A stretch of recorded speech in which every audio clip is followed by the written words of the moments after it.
শিক্ষার্থী বন্ধুরা কেমন আছো তোমরা সবাই? আশা করি তোমরা সবাই ভালো আছো।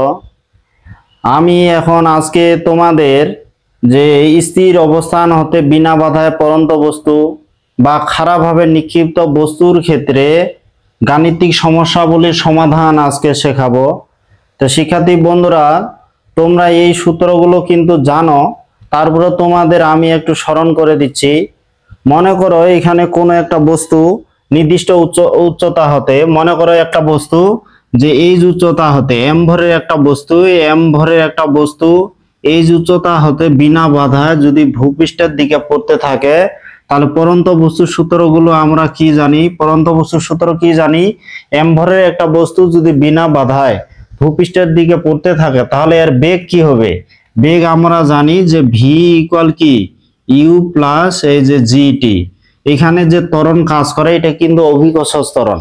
তাহলে নিচ থেকে খাড়া উপরের দিকে নিক্ষিপ্ত বা উপর থেকে সোজা বিনা বাধা যদি ভূপৃষ্ঠের দিকে পড়তে থাকে, এক্ষেত্রে অভিকর্ষজ ত্বরণ কাজ করে।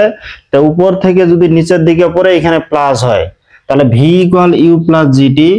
আবার আরেকটা সূত্র জানি যে ভি স্কয়ার ইকুয়াল এই যে ইউ স্কয়ার প্লাস এখানে 2gh। আর এখানে আরেকটা জানি যে এখানে এইচ ইকুয়াল আবার কি এইচ ইকুয়াল জানি যে UT plus half GT square. তো জিটি স্কয়ার এই সূত্রগুলো আমরা জানি, এই সূত্রগুলো নিয়ে আলোচনা করা হয়েছে। তো এখন খালি একটু স্মরণ করায় দিচ্ছি যে পড়ন্ত বস্তুর ক্ষেত্রে স্থির অবস্থান হতে, মনে করো এই উচ্চতা হতে এম ভরে একটা বস্তু বিনা বাধায় পড়তে থাকলে এর বেগ v equal you plus gt এবং v square equal you square plus 2gh। আর একটা অতিক্রান্ত দূরত্ব কি H equal UT plus half GT square. এখন পড়ন্ত বস্তুর ক্ষেত্রে কিন্তু আদিবেগ শূন্য, তাহলে পড়ন্ত বস্তুর ক্ষেত্রে আদিবেগ কিন্তু শূন্য। তাহলে আদিবেগ যদি শূন্য ধরেন তাহলে এখানে কিন্তু H equal GT, V square equal 2gh বা H equal half GT square, তোমরা চাইলে ওরকম করেও লিখতে পারেন। এখানে পড়ন্ত বস্তুর ক্ষেত্রে ইউ কি ইউ হবে শূন্য। এখন খাড়াভাবে নিক্ষিপ্ত বস্তুর ক্ষেত্রে খাড়া উপরের দিকে, এটা হচ্ছে পড়ন্ত বস্তুর ক্ষেত্রে। এখন খাড়া উপরের দিকে নিক্ষিপ্ত বস্তুর ক্ষেত্রে কি হবে? যে খাড়া এখানে উপরের দিকে, তো উপরের দিকে নিক্ষিপ্ত বস্তুর ক্ষেত্রে, তো নিক্ষিপ্ত তোমার হচ্ছে এই যে বস্তুর ক্ষেত্রে, তাহলে খাড়া উপরের দিকে নিক্ষিপ্ত বস্তুর ক্ষেত্রে কিন্তু আদিবেগ থাকবে, কারণ আদিবেগ না থাকলে তো বস্তু আবার খাড়া উপরের দিকে উঠবে না। তাহলে খাড়া উপরের দিকে নিক্ষিপ্ত বস্তুর ক্ষেত্রে কি ভি ইকুয়াল ইউ মাইনাস এখানে জিটি। তারপরে এখানে দেখো যে ভি স্কয়ার ইকুয়াল এই যে ইউ স্কয়ার মাইনাস 2gh। আর এখানে কি এইচ ইকুয়াল হচ্ছে UT minus half GT square. খাড়া উপরের দিকে মানে অভিকর্ষ বলের বিপরীতে, কিন্তু যেহেতু অভিকর্ষ বলের বিপরীতে তাই এখানে ত্বরণটা এখানে ঋণাত্মক হবে, তাহলে জির সামনে এখানে শুধু মাইনাস হবে। তাহলে খাড়া উপরের দিকে নিক্ষিপ্ত বস্তুর ক্ষেত্রে এই যে জি এর সামনে মাইনাস হবে, কিন্তু উপর থেকে পড়ন্ত বস্তুর ক্ষেত্রে এখানে প্লাস হবে। আর পড়ন্ত বস্তুর ক্ষেত্রে ইউ এর মান শূন্য হবে, কিন্তু খারাপভাবে নিক্ষিপ্ত বস্তুর ক্ষেত্রে অবশ্যই ইউ এর মান থাকবে। আদিবেগ না থাকলে তো এগুলো আবার খাড়া উপরের দিকে উঠবে না। তো এই সূত্রের আলোকে আজকে এই অঙ্কগুলো করব। তাহলে এখানে খারাপভাবে নিক্ষিপ্ত ও পড়ন্ত বস্তুর ক্ষেত্রে গাণিতিক সমস্যাগুলির আমরা সমাধান শিখব। তো এগুলো খুব সহজ, খুব সহজেই আমরা এই অঙ্কগুলো করতে পারবো, এর মতো সহজ অঙ্ক হয় না। তো এখন আজকে তোমাদের আমি 10টা অঙ্ক করাবো, এই 10টা অঙ্ক করলে আশা করি সব অঙ্কগুলোই পারবে। তো এখন দেখো এখানে 68 নাম্বার অঙ্কটা দেখো তোমরা। 68 নাম্বার এখানে অঙ্কটা দেখো যে 15 মিটার উঁচু একটি গাছ হতে ডাব পানিতে পড়ে গেল। তাহলে 15 মিটার উঁচু একটি গাছ হতে 68 নাম্বার অঙ্কটা কি বলছে যে 15 মিটার উঁচু একটি গাছ হতে ডাব পানিতে পড়ে গেল। এখন পানি স্পর্শ করার মুহূর্তে ডাবের বেগ নির্ণয় করো। তাহলে এখানে 15 মিটার উঁচু, তাহলে এইচ এর মান কত? যে এখানে, তাহলে এখানে কত? 15 মিটার উঁচু বলছে নাকি? তাহলে এখানে উচ্চতা কত হচ্ছে? এই যে উচ্চতা এইচ ইকুয়াল হচ্ছে 15 মিটার। তা 15 মিটার উঁচু একটি গাছ হতে ডাব পানিতে পড়ে গেল, পানি স্পর্শ করার মুহূর্তে বেগ নির্ণয় করো। এখানে আদিবেগ, পড়ন্ত বস্তুর ক্ষেত্রে আদিবেগ কি? আদি বেগ, পরন্ত বস্তুর ক্ষেত্রে আদি বেগ ইউ সর্বদাই শূন্য, তাহলে আদি বেগ সর্বদাই শূন্য। এখন শেষ বেগ কিন্তু আমাদের নির্ণয় করতে বলছে, শেষ বেগ মানে পানি স্পর্শ করার মুহূর্তে বেগ বের করতে বলছে। আর অভিকর্ষ ত্বরণ আমরা কি জানি, এটা তো মান আমাদের জানা, যে অভিকর্ষ ত্বরণ জানি জি ইকুয়াল হচ্ছে 9.8 মিটার সেকেন্ড ইনভার্স 2, আমরা অভিকর্ষ ত্বরণ এটা জানি।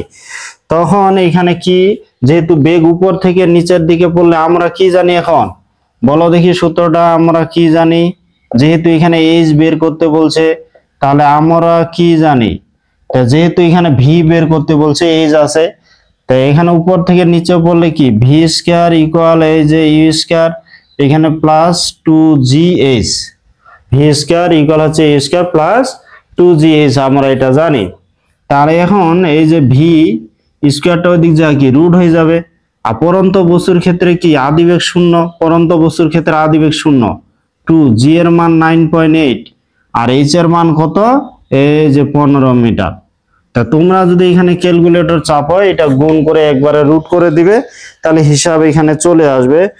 এখানে আসতেছে 17.15 এই যে মিটার সেকেন্ড ইনভার্স 1। তাহলে এখানে 15 মিটার উঁচু থেকে যদি ডাব পানিতে পড়ে, তাহলে পানি স্পর্শ করার মুহূর্তে বেগ কত হবে, 17.15 মিটার সেকেন্ড ইনভার্স 1। এই অঙ্কগুলো অনেক সহজ, আসলে অনেক সহজ এই অঙ্কগুলো। তোমরা এবার 69 নাম্বার অঙ্কটা এখানে দেখো, এখানে কি বলছে যে 44.1 মিটার গভীর একটি কূপে একটি পাথর নিক্ষিপ্ত হলো। তাহলে এখানে কত বলছে, 44.1 মিটার গভীর কূপে একটি পাথর নিক্ষিপ্ত হলো। এখন কূপের মধ্যে শব্দের বেগ, এই কূপের মধ্যে আবার শব্দের বেগ 340 মিটার সেকেন্ড ইনভার্স 1 হলে পাথর নিক্ষেপের মুহূর্ত থেকে এটি পানিতে পতনের শব্দ শুনতে অতিক্রান্ত সময় বের করো। এখন বুঝতে পারোনি মনে হয় প্রশ্নটা, একটা চিত্র দিয়ে দেখাই। মনে করে এটা একটা কূপ, তো এইটা একটা কূপ ধরলাম, তো এইখানে পানি আছে, এই কূপের মধ্যে পানি আছে। এখন একটা পাথর আমরা এইখানে কি করব, একটা পাথর মনে করে এটা একটা পাথর, যে এটা হচ্ছে একটা পাথর। এখন এই পাথরটাকে যদি পানির মধ্যে ফেলে দেই, তাহলে এর গভীরতা কত দেওয়া আছে, এই কূপের গভীরতা দেওয়া আছে 44.1 মিটার। কূপটার গভীরতা এখানে পানি অবধি এখানে আছে 44.1 মিটার দেওয়া আছে। এখন আমরা যদি এই পাথরটা ফেলে দেই, তাহলে এই পাথরটা এই পানিতে পড়তে একটা কিন্তু সময় লাগবে, তাহলে পানিতে পড়তে একটা সময় লাগবে, এই সময়টা ধরলাম আমরা t1। তাহলে পাথরটা এই কূপের উপর থেকে পানিতে যদি পড়তে সময় লাগবে t1। যখন এই পাথরটা পানিতে পড়ে যাবে, তখন পানিতে একটা শব্দ সৃষ্টি হবে টুং করে। এই শব্দ আবার কি হবে, এই শব্দ আবার এই যে উপরের দিকে আসবে। তা কত বেগে শব্দটা আসবে, শব্দের বেগটা দেওয়া আছে কত, এখানে 340 দেওয়া আছে, এই যে 340 মিটার সেকেন্ড ইনভার্স 1, এটা শব্দের বেগ দেওয়া আছে। তখন আবার এত উচ্চতা, এই যে গভীরতা যত, এখানে পাথরটা কি হলো, কূপের উপর থেকে আমরা যদি পাথরটা ফেলে দেই, তাহলে এই পাথরটা পানিতে পড়তে একটা সময় লাগবে। তা পানিতে পড়ে তখন ওখানে একটা শব্দ সৃষ্টি হবে, ওই শব্দটা আবার এই যতটুকু গভীরতা এটা উপরে আসবে, তখন আমরা এই শব্দ শুনতে পাবো। তাহলে উপরে আসতে যদি সময় t2 হয়, তাহলে পাথরটা পড়তে একটা সময়, শব্দ সৃষ্টি হয়ে আবার উপরে আসতে একটা সময়, এই দুই সময় যোগ করে হবে মোট সময়।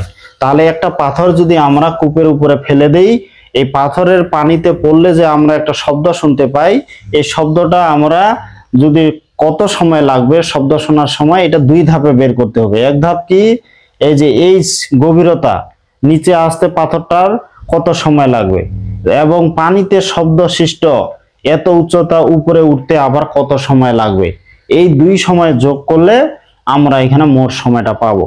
তবে পাথরটা উপর থেকে যে নিচের দিকে পড়তেছে, এটা পরন্ত বস্তুর মতো। পরন্ত বস্তুর ক্ষেত্রে এইচ ইকুয়াল কি জানি, H equal UT plus half GT square. তাহলে এখানে কূপের গভীরতা হচ্ছে 44.1 মিটার, শব্দের বেগ তো এখানে দেওয়া আছে। তাহলে এগুলো তোমাদের যদি আমি এখানে লিখে দিই, পাথরের আদিবেগ, পাথরের আদিবেগ, এখানে শব্দটা যখন হবে, পাথরের কিন্তু আদিবেগ শূন্য, কারণ পরন্ত বস্তুর ক্ষেত্রে আদিবেগ শূন্য। এখন কূপের গভীরতা কত হচ্ছে 44.1 মিটার। তারপর এখানে অভিকর্ষ ত্বরণ আমরা কি জানি 9.8 মিটার সেকেন্ড ইনভার্স 2, এই মানগুলো আমাদের লাগবে। এখন শব্দের বেগ কত দেওয়া আছে 340 মিটার সেকেন্ড ইনভার্স 1। তোমরা এই বাংলাগুলো লিখে নিবা। তো এইখানে এখন তোমার হচ্ছে পাথরটি পানিতে পড়তে সময় যদি এখন t1 ধরি, তাহলে পাথরটি পড়তে যদি সময় t1 হয়, তাহলে পাথরটি তোমার হচ্ছে পানিতে পড়তে সময় t1 সেকেন্ড হলে, তাহলে এই পাথরটা পানিতে পড়তে সময় যদি t1 সেকেন্ড হয়, তাহলে আমরা এই সময়টা কেমন করে যে h equal u t1 plus half g t1 square, এখান থেকে t1 বের করতে পারবো। এখন h কত এখানে 44.1, আর পড়ন্ত বস্তুর ক্ষেত্রে তো আদি বেগ 0, তাহলে এখানে t1 যত বসাই এটা 0 হয়ে যাবে। হাফ এখানে g এর মান কত 9.8, এই যে t1 স্কয়ার হচ্ছে। এখন কি হবে এই 2টা কিন্তু এটার সাথে গুণ হবে, 2টা এটার সাথে গুণ হলে কি হবে 44.1 ইন্টু 2, আর 9.8 এর নিচে আসে ভাগ হয়ে যাবে, আর ইকুয়াল হচ্ছে এই যে t1 স্কয়ার। বা এখন দেখো এখানে যদি t1 দিই, এই স্কয়ারটা কিন্তু এদিকে আসে রুট হয়ে যাবে, স্কয়ারটা এদিকে আসে রুট হবে, তাহলে কি হচ্ছে 44.1 ইন্টু 2 ভাগ হচ্ছে 9.8। এখান থেকে আমরা সময় কত পাবো, তাহলে সময় পাবো এখানে পাথরটা পানিতে পড়তে সময় হবে এই যে 3 সেকেন্ড। তাহলে এই 3 সেকেন্ডে কিন্তু পাথরটা এই পানিতে পড়ে গেল। তো যখন পানিতে পড়লো ওখানে একটা শব্দ সৃষ্টি হলো, এখানে পানিতে সৃষ্ট শব্দ আবার এই উচ্চতা উপরে আসতে সময় যদি আমরা t2 ধরি, তাহলে এখানে পানিতে এখানে সৃষ্ট শব্দ তোমার হচ্ছে এই উচ্চতা উপরে আসতে যদি সময় এই যে t2 সেকেন্ড হলে, তাহলে t2 সেকেন্ড হলে কি হবে উপরে আসতে সময় যদি t2 হয়। আরেকটা বিষয় মনে রাখবা, যেখানে উপর থেকে যখন নিচের দিকে পড়তেছে কিন্তু তখন ত্বরণ থাকবে, কিন্তু শব্দ যখন এখানে সৃষ্টি হবে শব্দ কিন্তু সমবেগে অতিক্রম করে। তাহলে এক্ষেত্রে শব্দ যখন সৃষ্টি হলো, পাথরটা পড়ার পর যে এখানে শব্দ সৃষ্টি হলো, এই শব্দটা যখন আবার উপরের দিকে আসবে এটা কিন্তু আবার সমবেগে আসবে। তাহলে এখানে উপরে এই উচ্চতা উপরে আসতে যদি t2 হয়, তাহলে আমরা লিখতে পারবো h ইকুয়াল vt2 সমবেগের ক্ষেত্রে, যেমন s ইকুয়াল v2, তাহলে h ইকুয়াল vt2। তাহলে এখান থেকে যদি আমি t2 বের করি, তাহলে আমরা যদি এখন t2 বের করি কি h কে v দ্বারা ভাগ দিতে হবে। h কত, h হচ্ছে এই যে 44.1, আর v হচ্ছে কত এখানে 340। তাহলে এখান থেকে আমরা t2 কত পাবো 44.1 কে যদি আমরা 340 দ্বারা ভাগ দিই, তাহলে আমরা পাবো 0.13 সেকেন্ড। তাহলে এখানে পানিতে পরে যে শব্দ সৃষ্টি হলো ওই শব্দটা আসতে সময় লাগলো এত সেকেন্ড, তাহলে পড়তে সময় লাগলো কত 3 সেকেন্ড, আর পানিতে শব্দ সৃষ্ট হয়ে উপরে আসতে লাগলো এত সেকেন্ড। এই দুই সময় যোগ করলে মোট সময়, তাহলে মোট সময় হবে, এখন মোট সময় কত এই যে মোট সময়, তাহলে মোট সময় t ইকুয়াল কত হচ্ছে যে t1 প্লাস এই যে t2, তাহলে t1 হচ্ছে 3, এটা 0.13, তাহলে 3.13 সেকেন্ড। তাহলে মোট সময় হচ্ছে এটা।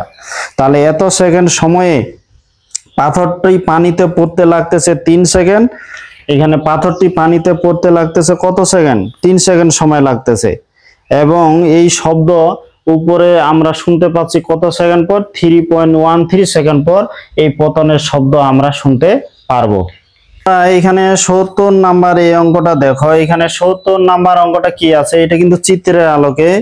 তে চিত্রে বস্তুটি এ বিন্দু হতে ভূমির দিকে পড়ছে, তাহলে এখানে দেখো চিত্রটা, এখানে তোমরা তো এখানে দেখতে পাচ্ছ স্ক্রিনে প্রশ্নটা আমি দিয়েছি, তারপরে এখানে আবার 8 করছি। এখানে দেখো এ বিন্দু হতে চিত্রে বস্তুটি এ বিন্দু হতে ভূমির দিকে পড়ছে, তাহলে এ বিন্দু হতে বস্তুটা ভূমির দিকে পড়তেছে। তারপরে এখানে বস্তুটি এ থেকে সিতে আসতে কত সময় লাগবে, এখানে এ থেকে সিতে আসতে কত সময় লাগবে। তো এখানে উপর থেকে নিচে পড়লে আমরা জানি H equal UT plus half GT square. এখানে এইচ এর মানে এখানে এসিটা বের করতে পারলে হলো, এসি তো এখানে দেওয়া আছে, তাহলে এই বিন্দু হতে সি বিন্দুতে এখানে পড়তে কত সময় লাগবে সেটা আমাদের বের করতে হবে। মনে করি এখানে সময় টি লাগবে, তাহলে এখানে আমরা যদি দেখি এসি, এখানে এইচ বলতে কি, এইচ বলতে এসি, এসি বলতে কি এই 78.4 এত মিটার। এখন জি এর মান কত জানি 9.8 মিটার সেকেন্ড ইনভার্স 2। আর এখানে পড়তে কত সময় লাগবে টি এর মান বের করতে বলছে।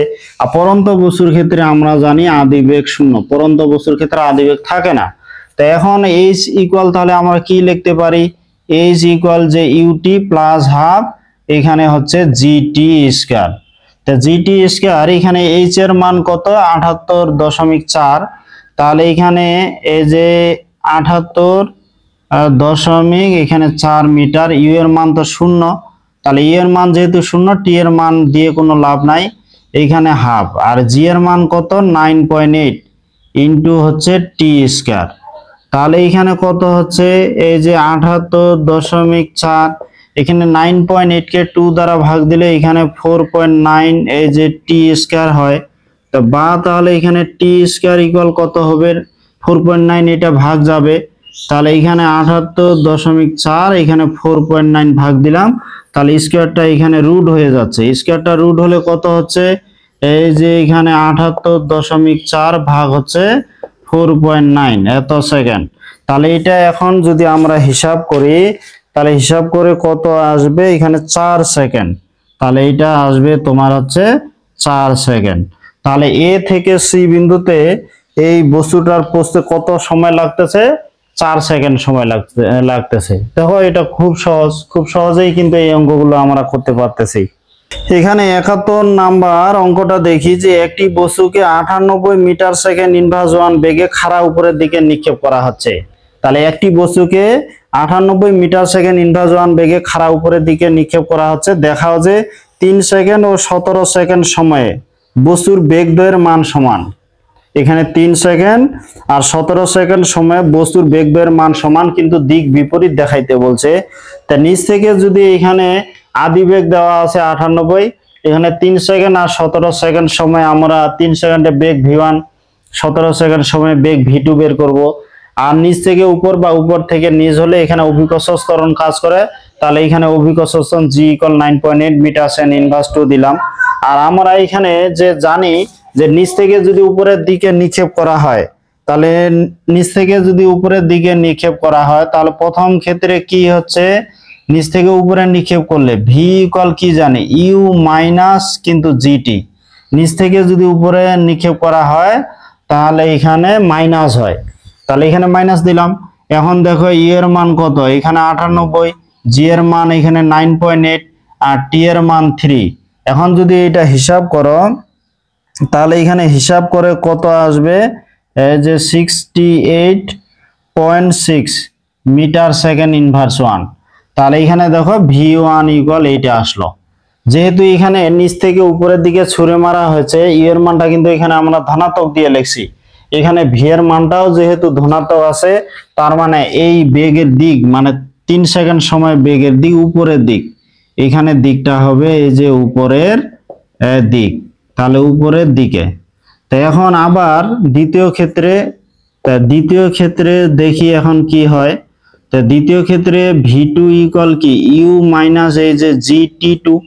এখন u এর মান কিন্তু এখানে 98, জি এর মান হচ্ছে 9.8, এখানে টি এর মান এখানে যদি 17 সেকেন্ড দিই তাহলে ওই মানেই আসবে, কিন্তু এখানে মাইনাস দিয়ে আসবে। তো মাইনাস মানে কি এটা বোঝাচ্ছে নিচের দিকে, তাহলে এটা হচ্ছে এই যে নিচের দিকে আর কি পড়বে।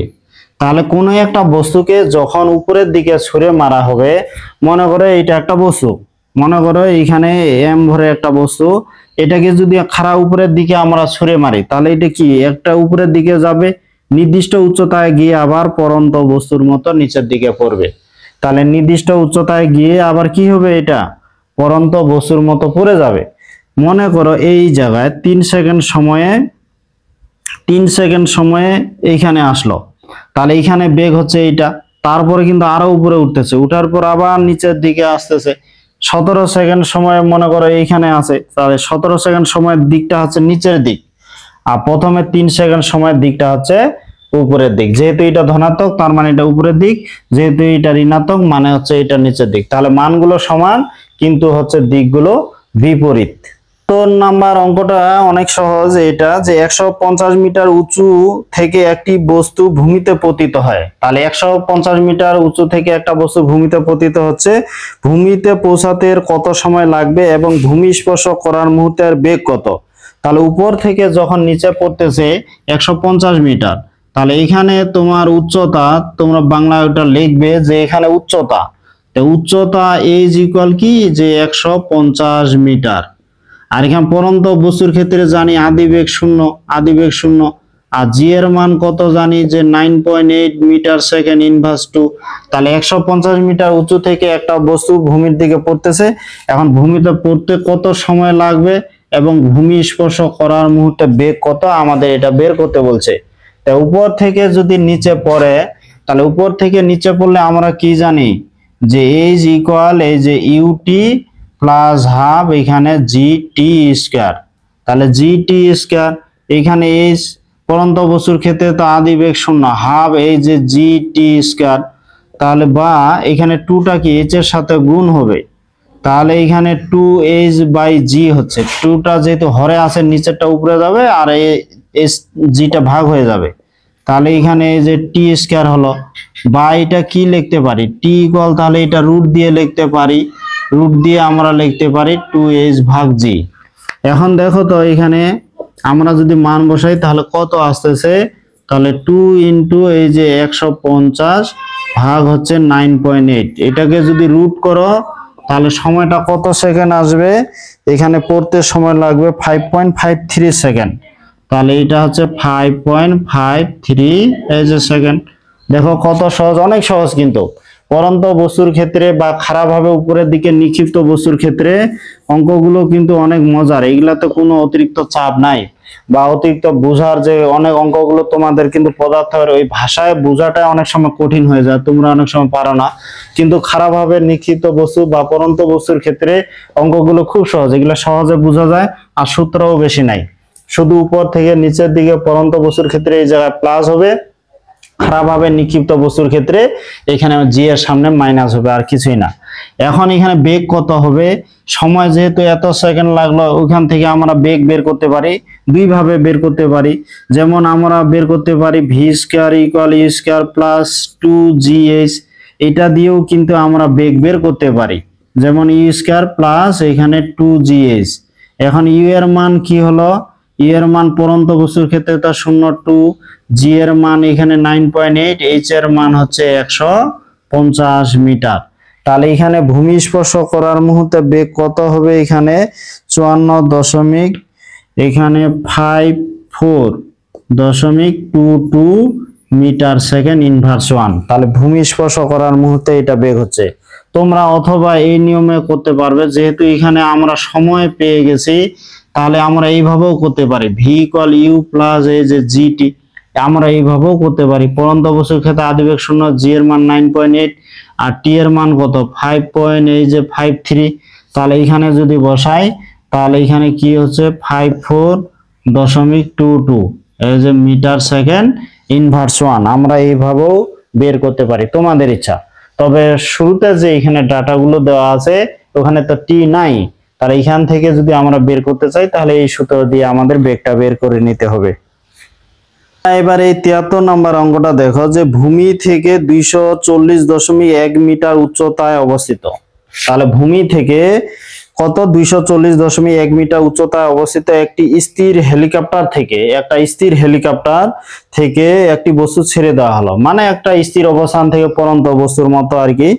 বস্তুটি ভূমিতে পৌঁছাতে কত সময় লাগবে, সেটি কত বেগে ভূমিতে আঘাত করবে। তাহলে একই, মনে করো হেলিকপ্টার আছে, ভূমি থেকে কত উচ্চতায় আছে, এখানে ভূমি থেকে তোমার হচ্ছে কত উচ্চতায় বলছে, এখানে 240.1 মিটার উচ্চতায়। সেখান থেকে একটা বস্তু ফেলে দেওয়া হলো। পড়ন্ত বস্তুর ক্ষেত্রে জানি আদিবেগ 0, জি এর মান এখানে ওরা দিয়ে দিছে, যে না দিলেও আমরা তো 9.8 আমরা জানি, ওরা 9.8 দিছে, অনেক সময় অন্য কিছু মান দিতে পারে। তাহলে এখানে তোমাদের হচ্ছে পড়তে এখানে কত সময় এবং ভূমি স্পর্শ করার মুহূর্তে বেগ কত, তোমরা এই দুইটা মান বের করতে পারবে। এটা কিন্তু তোমাদের হচ্ছে 72 নাম্বার অঙ্কটা আমরা যে সূত্র দিয়ে করলাম ওই সূত্রের আলোকে কিন্তু ওইভাবে হিসাবটা এখানে বের হয়ে যাবে। আশা করি তোমরা এটা নিজে পারবে।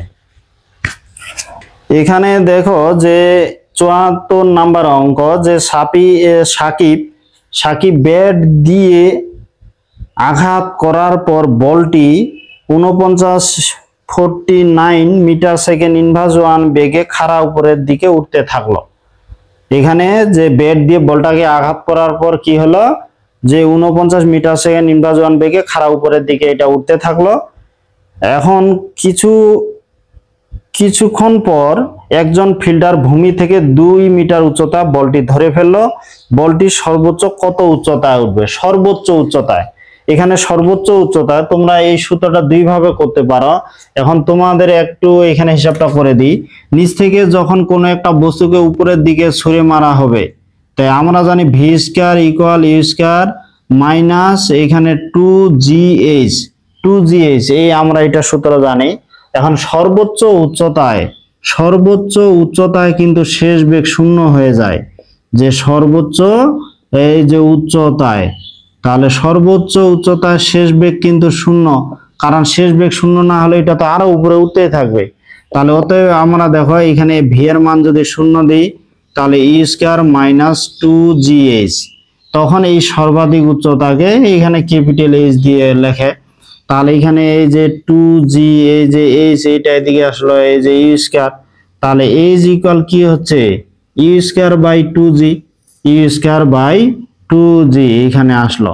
তোমরা কিন্তু এই যে সূত্রটা এটা কিন্তু তোমরা সরাসরি লিখতে পারো, সর্বাধিক উচ্চতার ক্ষেত্রে এইচ ইকুয়াল ইউ স্কয়ার ভাগ 2g। তাহলে এখানে কত বেগে, এই যে 49 মিটার সেকেন্ড ইনভার্স ওয়ান বেগে, আর এখানে জি এর মান তো কত 9.8 মিটার সেকেন্ড ইনভার্স 2। তাহলে সর্বাধিক উচ্চতা এখানে বের করতে বলছে। তোমরা সরাসরি এই সূত্রটা লিখতে পারো, না হলে এইভাবে প্রতিপাদন করেও কিন্তু করতে পারো এটা। তাহলে ই এর মান কত, এই যে 49 তার উপরে স্কয়ার, এখানে 2 ইন্টু 9.8, এখানে হিসাব করলেই কিন্তু সর্বাধিক উচ্চতা এখানে চলে আসবে। তাহলে হিসাব করলে এখানে সর্বাধিক উচ্চতা, এটা যে ক্যাপিটাল এইচ দিতে হবে তা না, তোমরা স্মল এইচেও দিতে পারো, ওটা কোনো সমস্যা নাই। তাহলে 122.5 মিটার উচ্চতা হবে। তাহলে এখানে হচ্ছে এই যে 122.5 মিটার উচ্চতা, সর্বোচ্চ এত মিটার উচ্চতায় উঠবে। আশা করি তোমরা এই অঙ্কটা বুঝতে পারছো। 75 নাম্বারটা কি বলছে, যে একটি সুরশলাকা ভূমি হতে 70 মিটার উচ্চতা ছাদ হতে পড়ে গেল। একটা সুরশলাকা এখানে 70 মিটার উচ্চতা হতে ভূমিতে মনে করো পড়ে গেল। তো এখন তোমাদের কি বলছে, এটি কত বেগে ভূমিতে আঘাত করবে। তাহলে এখন সুরশলাকা, এই যে তোমাদের দেখাচ্ছি এটাই কিন্তু একটা সুরশলাকা, তো এটা হচ্ছে সুরশলাকা। এটা দেখছো আসলে এটা শব্দ তরঙ্গ যখন তোমরা অধ্যায় পড়বে তখন এটা আসলে বস্তুর কম্পনের মাধ্যমে যে শব্দ সৃষ্টি হয় এটা দিয়ে এটা পরীক্ষা করা হয়। তোমাদের একটু আমি দেখাই, যে একটা ভ করে দেখবা যে শব্দ করে উঠবে। তো এখন আমি একটা বাড়ি দিলাম, আশা করি তোমরা একটা কিন্তু এখানে একটা শব্দ শুনতে পাচ্ছ। এখানে কি, এখানে কোনো যখন বাড়ি দিব তখন বস্তুটা এটা কম্পিত হবে, এই কম্পনের মাধ্যমে কি হবে একটা শব্দ সৃষ্টি হবে। আমি যদি এটা হাত দিয়ে স্পর্শ করি তাহলে অনুভব হবে যে এটা কাঁপতেছে, এবং স্পর্শ করার সাথে সাথে এটা কম্পনও থামে যাবে, শব্দ থেমে যাবে। তা সুরশলাকার মাধ্যমে এটা আমরা বুঝতে পারি। যাই হোক এখানে তোমাদের শব্দ তরঙ্গ অধ্যায় বুঝতে পারবা। তাহলে একটা সুরশলাকা কি, এই সুরশলাকা 70 মিটার উচ্চতা থেকে কি হলো ভূমিতে পড়ে গেল। তাহলে এইচ ইকুয়াল কি, এইচ ইকুয়াল হচ্ছে এই যে 70 মিটার, জি এর মান কি জানি 9.8 মিটার সেকেন্ড ইনভার্স 2। পরন্ত বস্তুর ক্ষেত্রে কি আদিবেগ শূন্য। এখন ভূমি স্পর্শ করার মুহূর্তে বেগ কত, তা আমরা জানি খুব সহজ, আগের মতো ভি স্কয়ার ইকুয়াল কি U square, V square equal হচ্ছে ইউ স্কয়ার প্লাস এইখানে 2gh। তাহলে ভি ইকুয়াল কি, এদিকে রুট হয়ে যাবে, পরন্ত বস্তুর ক্ষেত্রে আদিবেগ শূন্য, 2g এর মান কত 9.8, h এর মান কত 70, এখানে যদি এখন হিসাব করি তাহলে হিসাব গুণ করে রুট করলেই কিন্তু আমরা বেগটা পেয়ে যাব। তাহলে এখানে কত আসতেছে 37.04 এই যে মিটার সেকেন্ড ইনভার্স এই যে 1, এইটাই আমাদের বেগ চলে আসলো।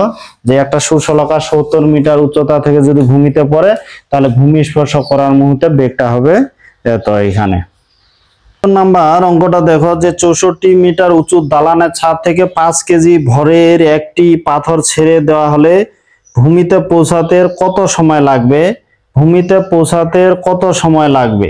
তোমরা কিন্তু এই অঙ্কটা আগের মতো এটা পাবে 64 মিটার উঁচু। তাহলে এইচ এর মান কত হচ্ছে? এই যে 64 মিটার উঁচু দালানের ছাদ থেকে একটি বস্তু ফেলে দেওয়া হলো 5 কেজি ভরের। তাহলে এম এর মান এখানে 5 কেজি, ভরটা আমাদের কোনো লাগবে না। পরন্ত বস্তুর ক্ষেত্রে তো আদি বেগ আমরা জানি 0, আর এখানে জি এর মান আমরা জানি 9.8 মিটার সেকেন্ড ইনভার্স 1। এখানে ভূমিতে পৌঁছাতে কত সময় লাগবে টি এর মান বের করতে বলছে। এখন আমরা কি জানি যে এইচ ইকুয়াল আমরা কি জানি ইউটি প্লাস হাফ, এখানে কি হচ্ছে এই যে জি টি স্কয়ার।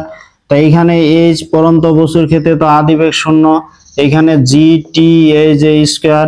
তাহলে এখানে দেখো এখানে কি হবে টি স্কয়ার ইকুয়াল আমরা কি লিখতে পারবো 2h, আর জিটা এদিকে আসে ভাগ যাবে এই যে জি হলো, তাই স্কয়ারটা এদিকে যায় কি হয়ে যাবে রুট হয়ে যাবে। তাহলে টি ইকুয়াল কি 2h ভাগ জি, এটাতে রুট হয়ে যাচ্ছে। এখন 2 এখানে h এর মান কত 64 মিটার, জি এর মান জানি আমরা 9.8। তোমরা যদি এখন এটা ক্যালকুলেটর চাপো তাহলে হিসাব করে আসবে কত 3.61 সেকেন্ড। তাহলে এত সেকেন্ড সময়ে এটা কি হয়ে যাবে ভূমিতে পড়ে যাবে। এখানে 77 নম্বর অঙ্কটা কি বলছে যে 50 মিটার উঁচু দালানের ছাদ থেকে একটি বলকে ছেড়ে দিলে এটি নির্দিষ্ট বেগে ভূমিতে আঘাতপ্রাপ্ত হয়ে আবার 50 মিটার উঁচুতে ওঠে। মানে একটা বল, মনে করো একটা রাবার বল, রাবার জাতীয় বল, এখানে উপর থেকে যদি আমরা ছেড়ে দিই ওটা মাটিতে পড়বে, পরে আবার ওই সমান উচ্চতা উপরে উঠে গেছে, এটি কত বেগে ভূমিতে আঘাত করবে? এটা একই। উপর থেকে যেহেতু নিচে পড়তেছে, এখানে 50 মিটার উঁচু থেকে নিচে পড়তেছে, এইচ এর মান হচ্ছে এই যে 50 মিটার, কত বেগে ভূমি আঘাত করবে? আর পরন্ত বস্তুর ক্ষেত্রে আদি বেগ 0। তাহলে উপর থেকে নিচে পড়লে আমরা কি জানি ভি স্কয়ার ইকুয়াল ই স্কয়ার প্লাস 2gh। তাহলে ভি ইকুয়াল রুট ওভার এই যে ই স্কয়ার প্লাস 2gh। পরন্ত বস্তুর ক্ষেত্রে আমরা কি জানি পরন্ত বস্তুর ক্ষেত্রে আদি বেগ 0, জি এর মান তো জানি 9.8, এইচ এর মান হচ্ছে 50। এটা গুণ করে যদি তোমরা রুট করো তাহলে কত আসতেছে এখানে 31.305 এত মিটার সেকেন্ড ইনভার্স 1। তার মানে এটা কি এত বেগে ভূমিতে এটা আঘাত করবে। তো শিক্ষার্থী বন্ধুরা, আশা করি তোমরা এই অঙ্কগুলো বুঝতে পারছো। এই অঙ্কগুলো আসলে অনেক সহজ, এর মতো সহজ অঙ্ক হয় না, গতির মধ্যে এই অঙ্কগুলোই সহজ। তো তোমাদের আমার এই ক্লাসটা কেমন লাগলো অবশ্যই কমেন্টে জানাবে। আর শিক্ষার্থী বন্ধুরা, তোমরা যারা এখনো আমার এই চ্যানেলটি সাবস্ক্রাইব করোনি অবশ্যই সাবস্ক্রাইব করে দেবে, কারণ যত বেশি সাবস্ক্রাইব করবে আমি তত বেশি ভিডিও তৈরি করার উৎসাহ পাবো। তো তোমাদের সাথে দেখা হবে এর পরবর্তী ক্লাসে। তোমরা সবাই ভালো থাকবে।